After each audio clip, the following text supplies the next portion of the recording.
YCP అభ్యర్థి తోట త్రిమూర్తులు తెలుగుదేశం పార్టీలో ఉన్నటువంటి సందర్భంలో చేసిన శిరోముండనం కేసుకి సంబంధించి శిక్ష పడటం, ఆ శిక్ష నుంచి ఆయనకి స్టే ఇచ్చి హైకోర్టులో చూసుకోమని చెప్పడం, టైం అయిపోతుంది. హైకోర్టు అయితే ఇంతవరకు ఆయన దాని మీద స్టే ఇవ్వలేదు.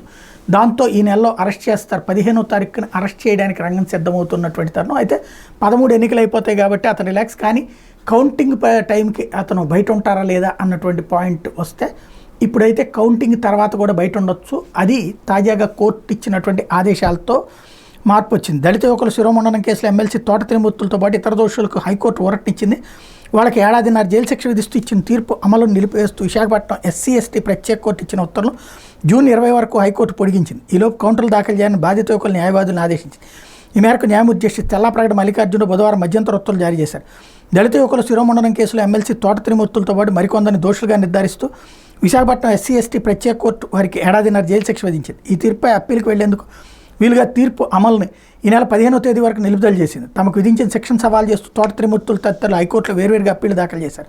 ఈ అప్పీలపై బుధవారం న్యాయమూర్తి జస్టిస్ మల్లికార్జున మరోసారి విచారించారు. ఈ సందర్భంగా త్రిమూర్తుల తరపున సీనియర్ న్యాయవాది కలిగినీడి చిదంబరం వాదనలు వినిపిస్తూ కింది కోర్టు ఇచ్చిన ఉత్తర్వులు ఈ నెల 15వ తేదీ వరకు మాత్రమే అమల్లో ఉంటాయని చెప్పారు.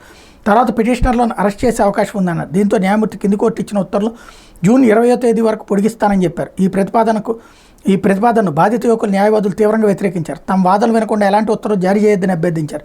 ఈ అభ్యర్థిని న్యాయమూర్తి తోసిపుచ్చారు. తానేమీ ఎప్పేళ్లపై తుది విచారణ జరిపి పరిష్కరించడం లేదని స్పష్టం చేశారు. కింది కోర్టు ఉత్తర్వులను పొడిగించడం వల్ల నష్టమేం లేదన్నారు. బాధిత యువకుల వాదనలు వినకుండా ఈ వ్యాజ్యాలను తేల్చబోనని స్పష్టం చేశారు. జూన్ 20వ తేదీ వరకు కింది కోర్టు ఉత్తర్వులను పొడిగిస్తున్నట్టు పేర్కొంటూ ఉత్తర్వులు ఇచ్చారు.